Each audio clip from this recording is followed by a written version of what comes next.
Hi everyone, my name is Kim. My husband is Ryan, and we have two teenage children. And we are going to be sharing our new build home construction process, new home build construction process that we are doing with Fischer Homes and their Cumberland floor plan. So we love watching YouTube. There are a couple of other YouTubers that are sharing their new build construction process with Fischer. And one, we thought it would be a great way to document and archive our home build process. And two, we just love sharing information and have found so much. We are so thankful for the others that are sharing their new build process that we thought we would do the same with our new build construction as well. So we are building, as stated, Fischer Homes Cumberland floor plan. And we decided to go this route just because of the housing market. We weren't in a huge rush to move and felt like our timeline permitted us to wait and go through the construction process and get all the design features that were important to us at the price point that was reasonable to us. At our price point, it just felt like the market was super competitive, especially for some of the features we wanted. Like, we're here in Kentucky, the name of the channel, and walkout basements are a big feature, and a lot of homes don't have those, and we were able to pick a lot that accommodated that. Also, the number of bedrooms, having bedrooms on the first floor versus all on the second floor. So all of those little items added up and kind of led us down the path to Fischer Homes. So I do want to say we did use a buyer's agent. We had not considered new build construction. It just wasn't something that was on our radar. And he is the one that pointed us in the right direction and said, you know what, hey, I think you guys might like this. There's still some lots open that are meeting the criteria that you wanted, and why don't we go check them out? And he was absolutely right. So this is just a shout out to use a realtor as a buying agent.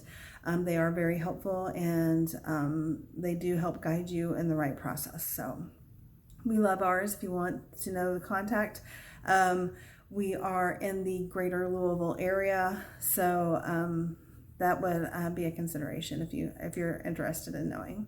But anyway, so let's get on with our process. Like I said, our buyer's agent led us over to the property, and we went and toured it on Saturday, March 19th. And then we knew instantly that this was the route that made sense for us and our family. So we went the next day on Sunday, March 20th, signed all the paperwork, picked out the lots, picked out the floor plan, did all of the things that are needed. You put down a deposit, so you do have to put down, it was a very minimal amount, like 1% of the purchase price is a guideline I'm going to give. Again, each neighborhood's probably different on what the criteria are, so I'm going to try to stay away from dollars. Not that I'm so shy about sharing dollars, but it just may be different depending on the community and where you are. But we did put down about 1% of the purchase price and signed our paperwork. They do require that you get pre-approval through their preferred lender, which is Victory Mortgage. And we already had a pre-approval through another lender. You're not required to use Victory Mortgage, but they do want you to get pre-approved through them, and which was fine. We ultimately did decide to use Victory Mortgage because the terms and everything were comparable to the other one that we had, and so between side-by-side comparison between those two, they were similar. So we just have gone that route. Should we have maybe got a third loan estimate? Maybe not, but I mean, maybe we should have, maybe not. But anyway, so that is the route we're taking with Victory Mortgage. So we had their pre-approval within 24 hours. So everything went super quick. Then we were at Design Center on March 30th. And we'll jump back to Design Center here in a second. I'll keep going through the timeline. May 5th, we signed a long-term lock with Victory Mortgage. Interest rates were already rising. They allow and it may change depending on time of year or whatever. I'm not certain of the lending processes, but we were able to do a 360-day lock for a construction lock interest rate. You do have to pay for that. Again, it was a certain percentage of the estimated loan amount. But we did do a long-term 360-day lock with Victory Mortgage.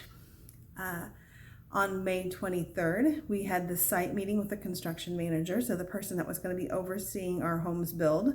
We got to meet with them. Again, our buyer's agent was there. Our sales consultant with Fischer Homes was there. Everyone allowed us to ask as many questions. It's just been a very great process so far in the communication and the home build, explaining timelines and estimates and everything. They did not start moving dirt on our property until June 2nd. And then on June 19th, this past weekend, was when we saw we are prepared to get the footers put in. So a lot has happened in a short amount of time, and it'll be nice when we start actually seeing walls go vertical. And that's why we kind of waited to start these videos, because really there's nothing to see right now except for dirt on the ground. But we'll have those videos here at the end. What I do want to take a few minutes here to do is to talk about our choice and the design center process. So first we'll go through the home. So we are building the Cumberland. It's typically a 3-bedroom home. There are some design upgrades that you can do, which I'll explain what we chose here in a minute. But it's 2,400 square feet. And the floor plan's here on the screen. So as you can see, typically you would walk in to a living room and dining room. That's kind of an open concept area.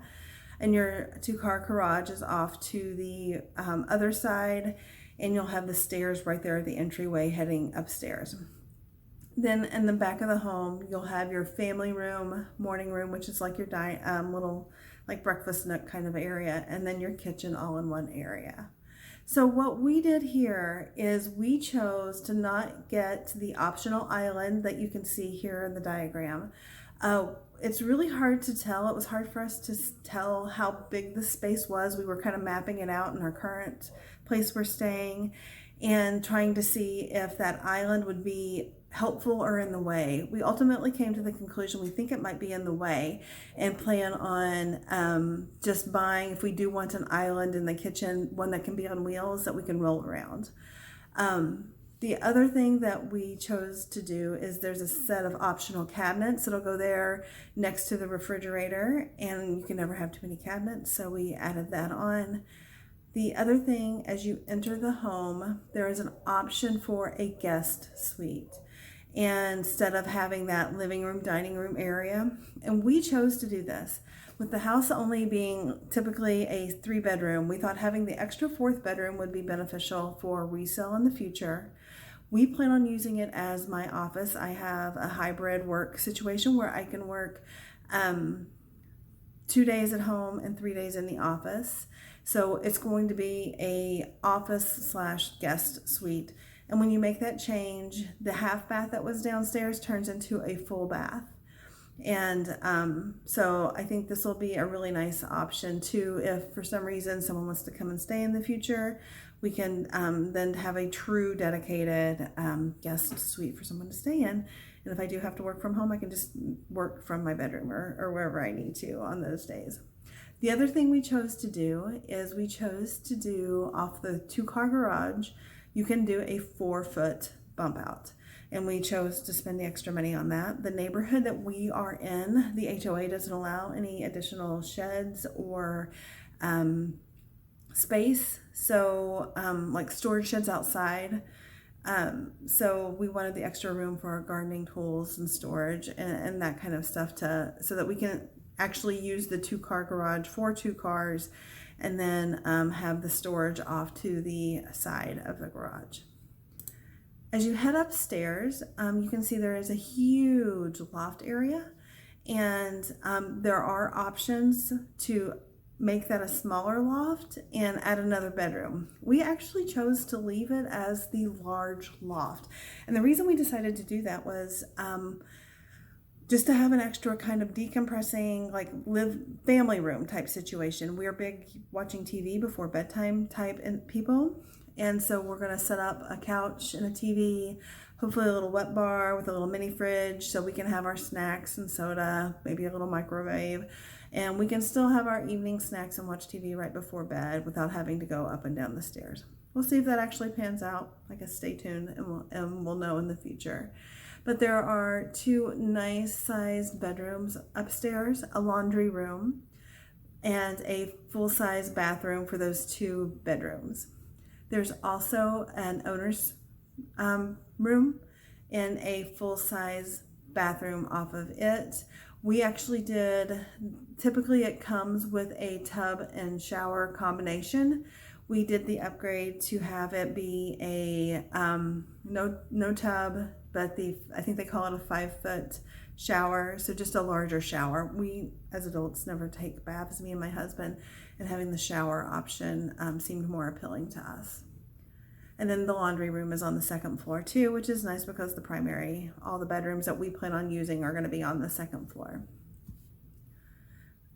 The basement was an option that we had, and we specifically picked our lot because it allowed for a basement and it allowed for a walkout basement. That was one of the things that was really important to us. And so here is the way the basement typically would come. But and I'll put up on the screen, we added because it's a walkout, you get a sliding glass door, and we have a cement pad off of that. And then we also have an egress window that allows for us, if we would finish the basement in the future, we can count it as an official bedroom because of the egress window. So Fischer Homes will not finish the basement for us, but we, in the future, and we think we will do it in a year or 2 once we get used to the new mortgage payment, we will probably finish off this basement. We also went ahead and had them do this rough-in option so that we can also add another bathroom. Like if we're going to finish off the basement, you want a bathroom down there, especially we're thinking that if my oldest chooses to go to college locally, then we will get this finished off and make it their kind of their college pad if they want to stay at home instead of going and living in the dorms. Is kind of where our head is at the moment. So that's our house. That's the design features we picked, and that were structural. And you pick those type of items like, converting living and dining room into a bedroom. You do all of that when you sign the contract. So these are the first big decisions you're going to make, and you're going to do that at the time when you go under contract for the house. You kind of need to plan out what you're going to do and how it's going to look. Then Design Center. So up on the screen, you should hopefully be seeing videos from when we went to Design Center. And my advice for Design Center is spend time understanding your floor plan and how you might utilize your home. Things we were not prepared for was, where do you think you're going to put your TV? So where do you want to have your cable inputs at? Do you need extra electrical outlets? Do you need extra lights? Do you, all of these items that seem superficial, where do you put an electrical outlet? It's really, though, important, especially if, you have a specific idea for how you're going to use a room. You just want to make certain that the electrical outlets are there to accommodate that. The other thing you're going to do is you're going to pick, your flooring, your laminate, your cabinetry for the kitchen, your countertops for the kitchen and the bathrooms, and everything you're going to pick is there. Design Center for the Cumberland, because it is part of Fischer Homes' Maple Street collection of homes. You don't have as many design options there. I think this is kind of their budget-friendly type home models. We only were there for about 4 hours at Design Center, and we did all of our design choices out of one room. So there was a larger facility with a lot of things to look at, but I think that's for their more traditional, nicer homes. Everything that we had, I shouldn't say nicer because it all appeared to be very good quality items. It just, we had more limited choices to make certain that we were staying within a reasonable budget for the home that we are building. But yeah, that's my big advice. Just really put some time and thought into how you're going to use your home before you go to design center, and think about some of that. Now we're going to just look at the property where we are.